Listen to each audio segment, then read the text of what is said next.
Seja muito bem-vindo a mais um vídeo no canal Princesas Reais. Nosso vídeo de hoje, a sugestão dos nossos inscritos, é sobre Elizabeth I, também chamada de Rainha Virgem, Gloriana ou Boa Rainha. Foi rainha reinante da Inglaterra e Irlanda de 1558 até sua morte e é a quinta e última monarca da Casa Tudor. Como filha do rei Henrique VIII, nasceu dentro da linha de sucessão. Entretanto, a sua mãe, Ana Bolena, foi executada 2 anos e meio após seu nascimento e o casamento dos seus pais foi anulado. Durante seu reinado, a Inglaterra tornou-se o principal centro financeiro da Europa. Essa rainha tem história e vou te contar tudo, mas antes você vai me dar aquele like, fazer a sua inscrição e ativar o sininho. E no finalzinho você vai deixar a sua opinião e sugestão nos nossos comentários. Posso contar com você? Te aguardo por lá. Elizabeth Tudor nasceu em Greenwich em 7 de setembro de 1533, sendo nomeada em homenagem às suas avós. Ambas chamavam-se Elizabeth. Era a segunda filha do rei Henrique VIII da Inglaterra a sobreviver à infância. Sua mãe era Ana Bolena, a segunda esposa de Henrique. Ao nascer, era a herdeira presuntiva do trono inglês. Sua meia-irmã mais velha, Mary, havia perdido sua posição como legítima quando o rei anulou seu casamento com a sua mãe, Catarina de Aragão, para se casar com Ana e ter um herdeiro homem a fim de garantir a sobrevivência da dinastia da Casa Tudor. Sua mãe foi executada por acusações de suposto adultério, incesto e alta traição em 19 de maio de 1536, quando Elizabeth tinha apenas 2 anos e 8 meses. Ela foi declarada ilegítima e privada de seu lugar na sucessão real.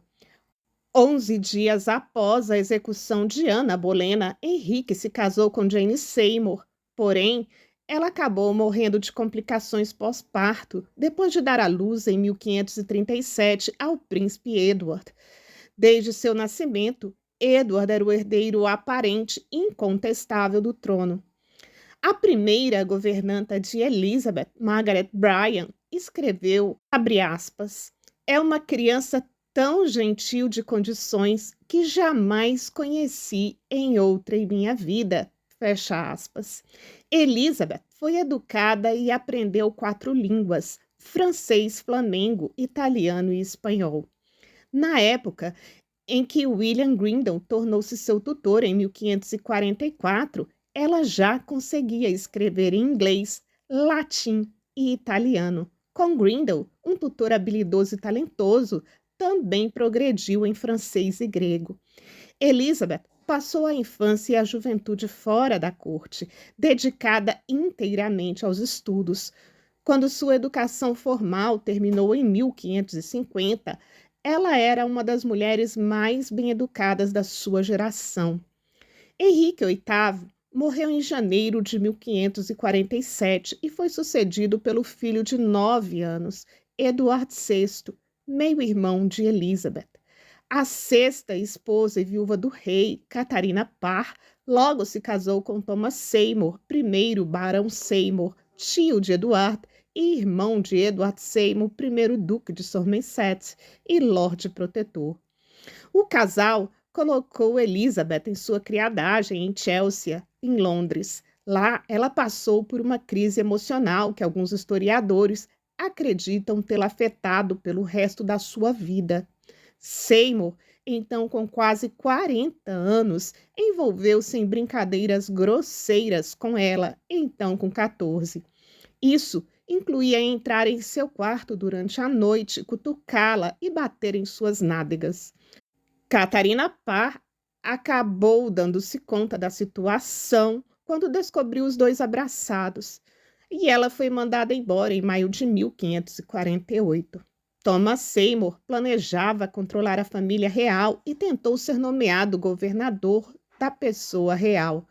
Quando Parr morreu no parto, em 5 de setembro de 1548, ele renovou seu interesse por Elizabeth e tinha intenções de se casar com ela.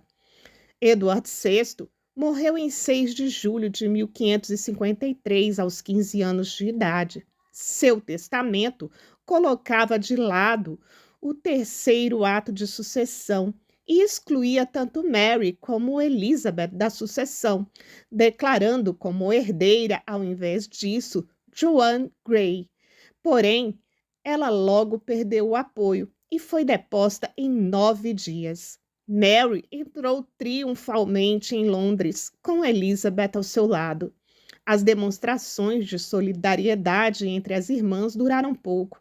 A católica devota Mary estava determinada a esmagar a fé protestante em que Elizabeth havia sido educada, ordenando que todos comparecessem às missas católicas. Elizabeth tinha que obedecer. A popularidade inicial de Mary logo desapareceu em 1554, quando anunciou planos para se casar com o espanhol Filipe, príncipe das Astúrias.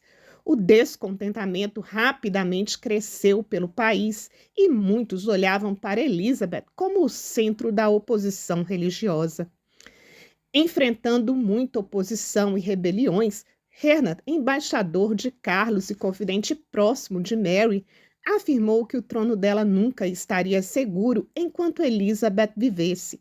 Trabalhou para colocá-la sob julgamento. Os apoiadores de Elizabeth dentro do governo convenceram a rainha a poupar sua irmã, na falta de evidências conclusivas.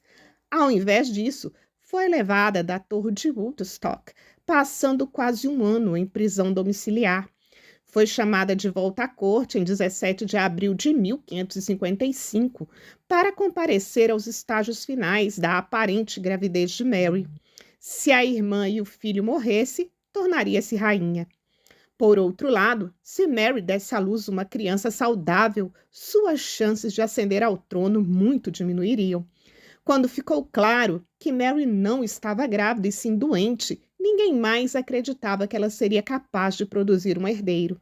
Assim, a sucessão de Elizabeth parecia garantida. Filipe ascendeu ao trono espanhol em 1556 como Filipe II, reconhecendo a nova realidade política e cultivando sua cunhada. A rainha Mary acabou reconhecendo a meia-irmã como sua herdeira em 6 de novembro.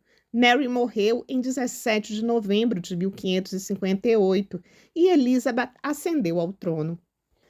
Tornou-se rainha aos 25 anos de idade e declarou suas intenções a seu conselho e outros pariatos que haviam ido para jurar lealdade. O discurso contém o primeiro relato de sua adoção da teologia política medieval dos dois corpos do soberano, o corpo natural e o corpo político.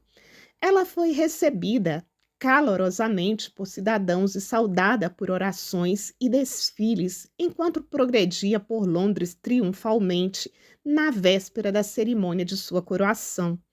Era protestante, porém mantinha símbolos católicos, como o crucifixo, e diminuía o papel dos sermões, indo contra a crença protestante.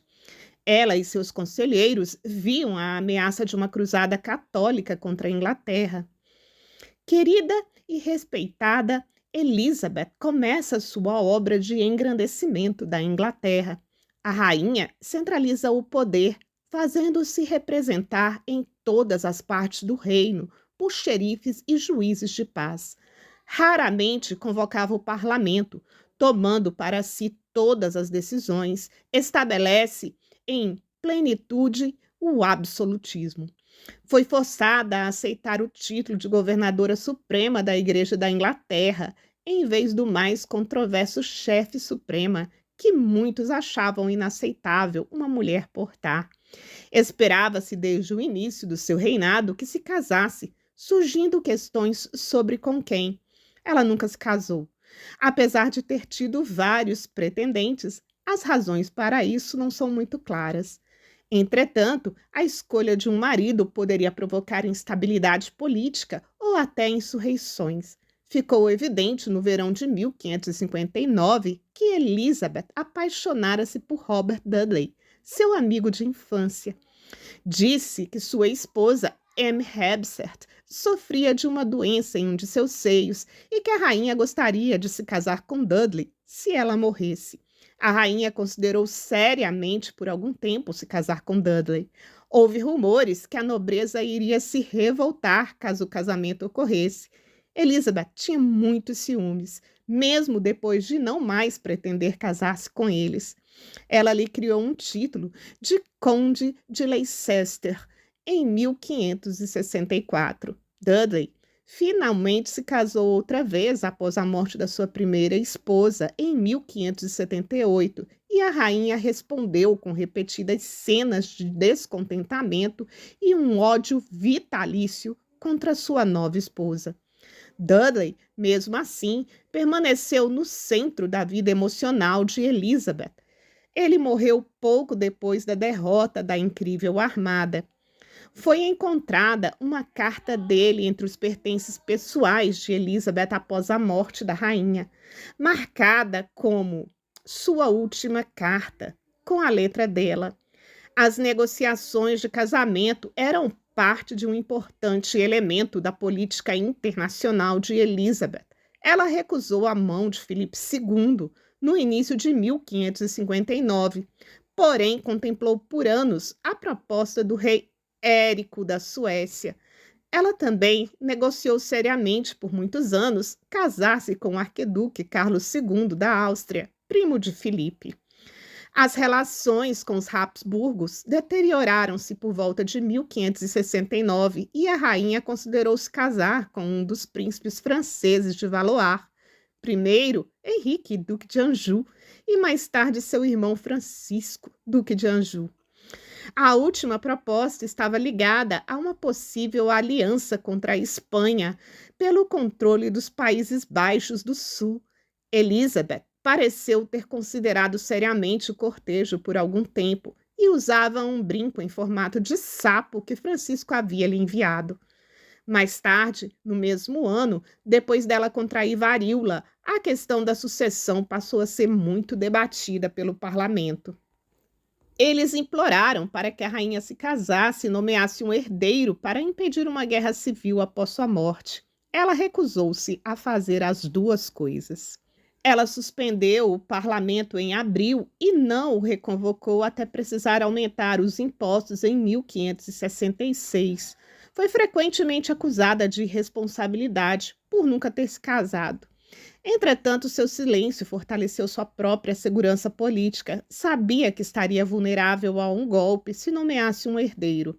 O fato de Elizabeth não ter se casado inspirou um culto de virgindade.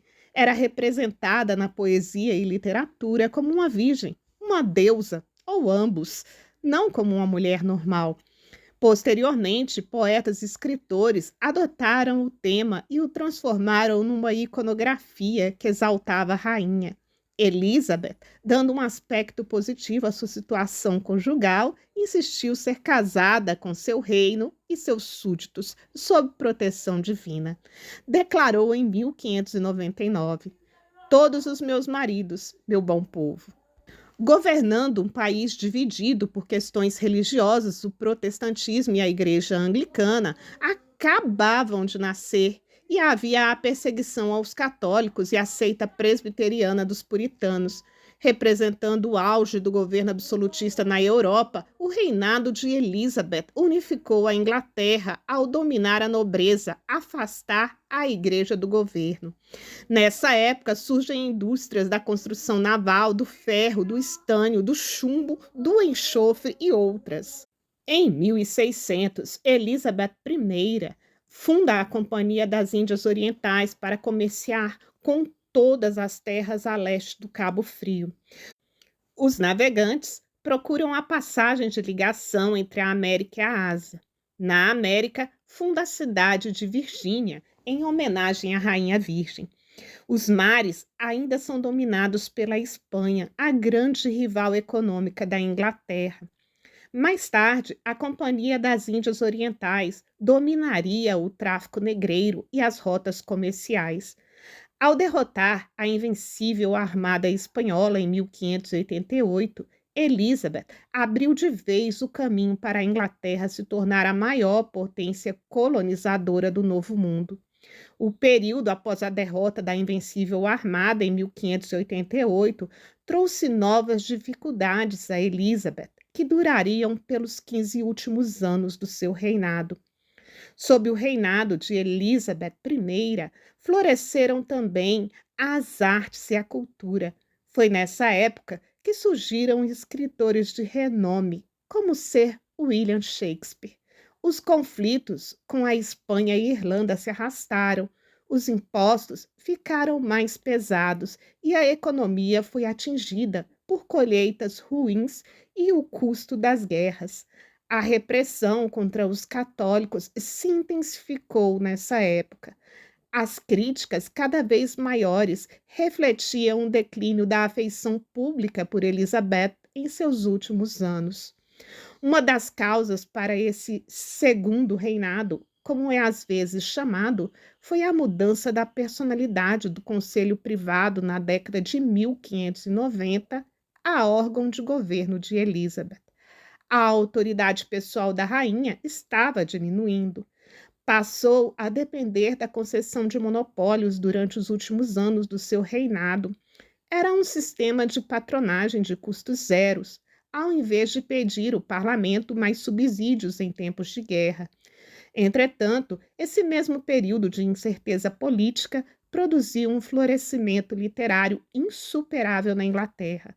Os primeiros sinais de um novo movimento literário apareceram ao final da segunda década do reinado de Elizabeth. A noção de um grande período elisabetano dependeu muito dos construtores, dramaturgos, poetas e músicos que estavam em atividade no reinado. Deviam pouco diretamente à rainha, que nunca foi uma grande patrona das artes. A sua imagem mudou gradualmente enquanto envelhecia. Seus retratos deixavam de ser realistas e passavam a ser um conjunto de ícones enigmáticos que a faziam parecer muito mais jovem do que era. Na realidade, sua pele havia sido marcada pela varíola e deixando-a meia careca, dependendo de perucas e cosméticos. Sir Walter Raleigh a chamou de uma senhora cujo tempo ultrapassou. A rainha sabia que seus próprios erros de julgamento eram em parte responsáveis pelos acontecimentos. Como um observador relatou em 1602, seu prazer é sentar-se no escuro e por vezes derramar lágrimas para lamentar. Seu principal conselheiro morreu em 4 de agosto de 1598. Seu manto político foi passado ao filho, Robert Cecil, que logo tornou-se o líder do governo. Uma das tarefas que ele tomou conta foi preparar o caminho para uma sucessão tranquila. Cecil foi obrigado a trabalhar em segredo, já que a rainha nunca nomeou um sucessor. Assim, ele entrou em correspondências codificadas com o rei Jaime VI da Escócia, que tinha uma reivindicação forte, mas não reconhecida. A saúde da rainha permaneceu boa até o outono de 1602, quando uma série de mortes entre seus amigos a colocaram em uma grande depressão. Permaneceu em uma melancolia assentada e irremovível. Morreu no dia 24 de março de 1603. Cécio e o conselho colocaram seus planos em movimento algumas horas depois e proclamaram Jaime VI da Escócia como Jaime I da Inglaterra. O caixão de Elizabeth foi carregado pelo rio Tâmisa em uma barca com tochas durante a noite. Seu funeral ocorreu no dia 28 de abril, com o caixão sendo levado até a abadia de Westminster em um carro fúnebre, puxado por 4 cavalos decorados com veludo preto. Foi enterrada na abadia de Westminster, ao lado de sua meia-irmã Mary. A inscrição em latim da tumba diz: Consortes em reino e tumba, aqui dormimos. Elizabeth e Mary, irmãs, na esperança de ressurreição. Ela foi louvada como uma heroína da causa protestante e governante de uma era de ouro. A imagem triunfalista que Elizabeth cultivou ao final do seu reinado contra um fundo de dificuldades econômicas, faccionalistas e militares foi tomada como se realidade fosse e sua reputação foi inflada. Godofred Goodman, bispo de Gloucester, lembra, abre aspas, a imagem de Elizabeth retratada por seus admiradores protestantes no início do século XVII mostrou-se duradoura e influente. Fecha aspas. Alguns historiadores do período interpretaram seu reino como uma época de ouro do progresso. Também idealizaram a rainha pessoalmente. Ela sempre fez tudo corretamente. Seus traços mais desagradáveis foram ignorados ou explicados como sinais de estresse. Foi a última rainha da dinastia Tudor a ocupar o trono inglês. O reinado de Elizabeth I significou a centralização do governo inglês e a consolidação da Igreja Anglicana na Inglaterra. A governança de Elizabeth foi mais moderada do que a do seu pai e a dos meio-irmãos. Um de seus lemas era Viduet taceo, vejo e digo nada. Várias conspirações ameaçaram sua vida. Todos os planos foram derrotados com a ajuda dos serviços secretos dos seus ministros. Alguns historiadores são mais contidos nas suas avaliações. Eles representam-na como uma grande governante, porém temperamental, às vezes indecisa e que teve muita sorte. Uma série de problemas econômicos e militares diminuíram a sua popularidade ao final de seu reinado. É reconhecida como uma intérprete carismática e uma sobrevivente obstinada num período em que o governo era uma instituição desorganizada e limitada, e monarcas de países vizinhos enfrentavam problemas internos que ameaçavam os seus tronos. Mas deu estabilidade ao reino e ajudou a criar um sentimento de identidade nacional. Tornou a Inglaterra grande e poderosa. Por fim, uma grande mulher e uma grande rainha, que se fez respeitar em um mundo dominado pelos homens e que nunca aceitou se curvar às suas regras. Te aguardo nos comentários. Obrigada por ficar comigo até aqui. Espero que você tenha gostado desse vídeo.